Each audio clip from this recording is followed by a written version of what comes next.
Ms. Schlander, welcome to the committee. Thank you, Mr. Chair. Members, as you said, my name is Alyssa Schlander. I represent the Minnesota Auto Dealers Association. We're the trade association for auto dealers who have franchise agreements to sell new cars and trucks. Minnesota Auto Dealers Association members represent a $10 billion a year industry in Minnesota. We're 14% of total retail sales, and we have an average industry payroll of $870 million. Today we've been asked to give the committee an overview about the issue of dealership terminations that have happened over the course of this past summer.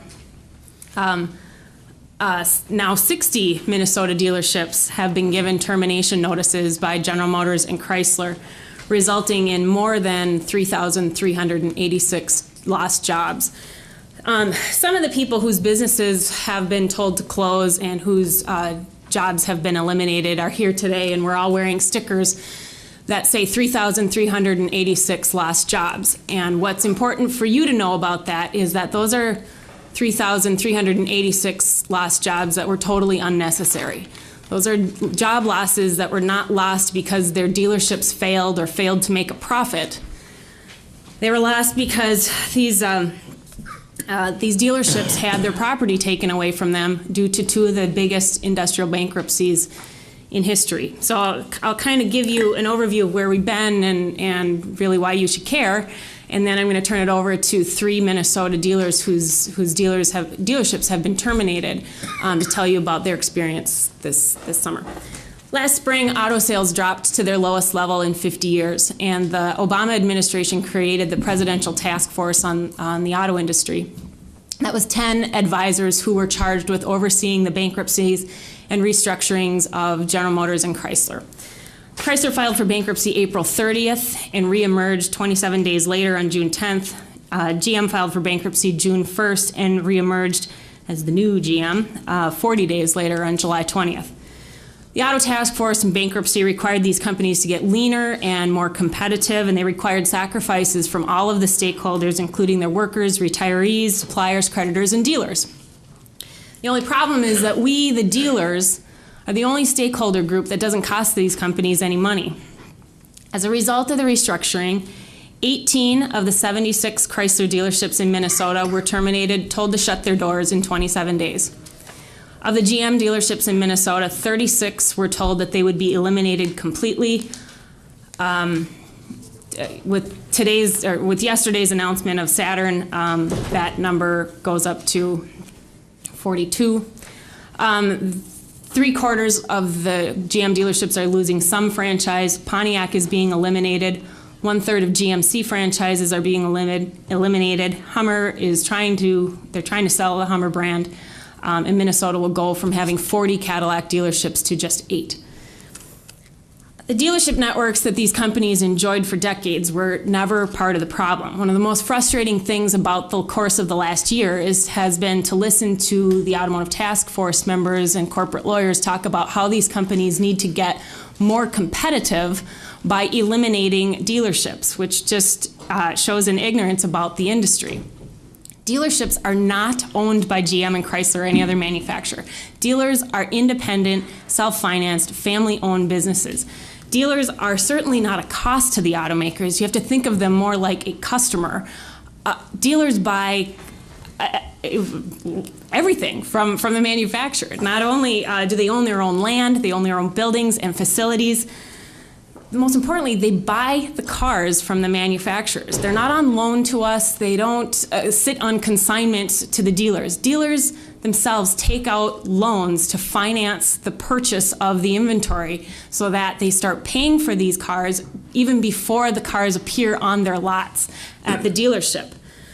The franchise means that they've not only promised to buy the cars and the ads and the signs and the promotional materials, special tools, training, computer software, but the franchise itself means that the dealer has promised to buy cars only from that manufacturer. I've said this before, it just seems so elementary, but you have to remember that if you're a Chevrolet dealer, you can only get Chevrolets from General Motors. It's not like you have, the ability to go shopping for Chevrolets from some other manufacturer that's going to give you a better price or treat you better. That's part of the uniqueness of being a franchisee. So the manufacturer makes money when it sells cars and other products to the dealer, and the dealer makes money when it sells cars and other products to customers.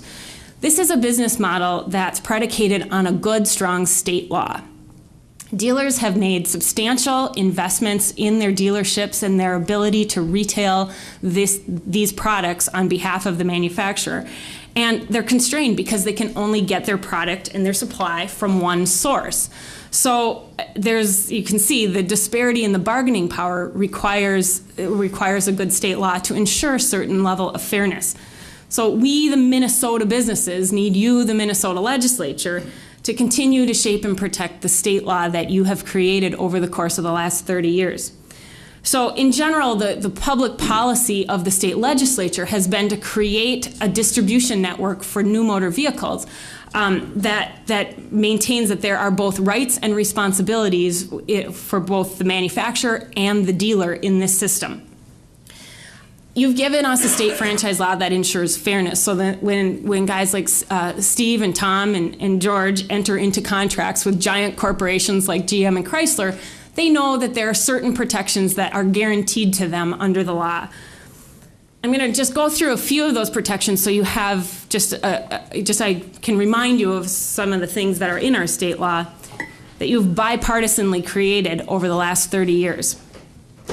The state law that we currently have requires the manufacturer to pay the dealer in a timely manner for warranty, parts, and service. It protects the dealer from having to enter into agreements with the manufacturer if the manufacturer is threatening to cancel their franchise or threatening to cancel some other contractual obligation. It protects the dealer from having to change the location of the dealership at the manufacturer's whim. It prohibits the manufacturer from refusing to deliver vehicles to the dealer so that he has supply to sell. It prohibits the manufacturer from refusing to deliver parts so that the dealer can perform warranty work and service for his customers. If the manufacturer decides to stop producing a certain line of cars, the Minnesota law requires the manufacturer to buy back certain things that the dealer has been required to purchase. And it protects the dealers from having to waive their rights under Minnesota law, and our state law protects the dealers from signing away their right to take action against the manufacturer to enforce their rights under state law. Now, the reason why I'm taking the time to go through this list is this. Every single one of those Minnesota state laws has been violated this summer by General Motors or Chrysler. Bankruptcy allowed these companies to have an absolute free pass to trample the rights of these Minnesota businesses and their employees. There was nothing fair or reasonable about what these companies did to these businesses. They closed profitable dealerships, big and small, metro and rural. Dealers whose families have been profitable with these companies for 90 years or more were given nothing more than a letter saying that their relationship would cease and all communication was cut off. Some dealers who had years ago exercised their right under state law and brought a lawsuit to enforce their rights were treated to terminations this summer, which they see as nothing short of retaliation. Manufacturers sent workers to dealerships to tear down signs that were crushed on the dealership property while the dealer and their employees watched. You should also know that there's currently language moving through the United States Congress. It's passed the United States House. It's pending in the United States Senate to try to reinstate some of the dealers that were wrongfully terminated due to these bankruptcies. Negotiations are underway right now in Washington with the White House, congressional leadership, General Motors, Chrysler, and dealership groups to try to find an alternative to terminating these dealers. But in the best case scenario, if all goes well in Washington and some of these 60 dealerships can open their doors again, we'll still need you to make sure that there's a law here in Minnesota that requires General Motors and Chrysler to treat your Minnesota businesses fairly. And not to mention that goes for the dealerships who are going forward with the new Chrysler and the new GM. They'll still need the protection of state law to ensure that there's a baseline of fairness in these relationships.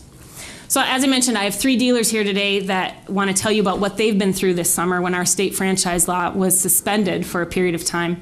They've got firsthand experience with the willingness of the auto manufacturers to coerce and threaten and intimidate And I'll just turn it over to them.